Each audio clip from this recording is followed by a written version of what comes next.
The United States is running concentration camps on our southern border. That's what Alexandra Ocasio-cortz told her 4.4 million followers. And if that doesn't bother you, I don't. And it was the beginning of the latest battle of values going on in the US right now. Her words made the word Holocaust trend and were instantly jumped on with tweets like these from the daughter of Dick Cheney. Please, at AOC, do us all a favor and spend just a few minutes learning some actual history. 6 million Jews were exterminated in the Holocaust. You demean their memory and disgrace yourself with comments like this.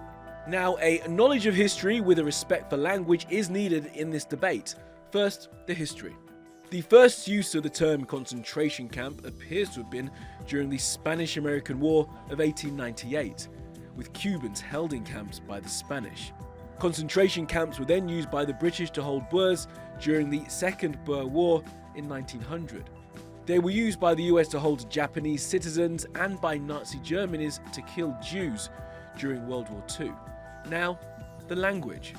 A concentration camp, according to the Collins Dictionary, is defined as a prison in which large numbers of ordinary people are kept in very bad conditions, usually during war. And according to Merriam-Webster's, it's a place where large numbers of people are detained or confined under armed guard, used especially in reference to camps created by the Nazis in World War II for the internment and persecution of Jews and other prisoners. And it's that last definition that has made AOC's comments so controversial for some, by implying what the US is doing on the southern border is similar to what the Nazis did. The US government acknowledges it has a zero-tolerance policy when it comes to immigration. Officials intentionally separated children from their parents and placed them in places like this. The boss of the immigration agency, known as ICE, said this about those places on the border. And I'm feel very satisfied that if you go to these facilities, whether it's a Border Patrol facility, an HHS facility, or an ICE facility, that they will be safe and adequate conditions to detain individuals, except for the one exception that I would make is the Border Patrol facility. The American Civil Liberties Union describes the conditions at the border as inhumane.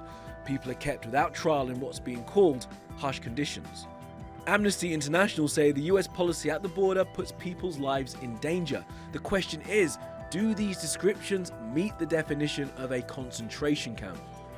It seems Alexandra Ocasio-cortz has fallen foul of an old internet rule called Godwin's Law, where you instantly lose an argument if you invoke Adolf Hitler. She did so by describing the facilities run by the US as concentration camps, and then going on to describe a government that allows such things to exist as fascist. She's accused of having broken Godwin's Law, but does that mean what she said was wrong?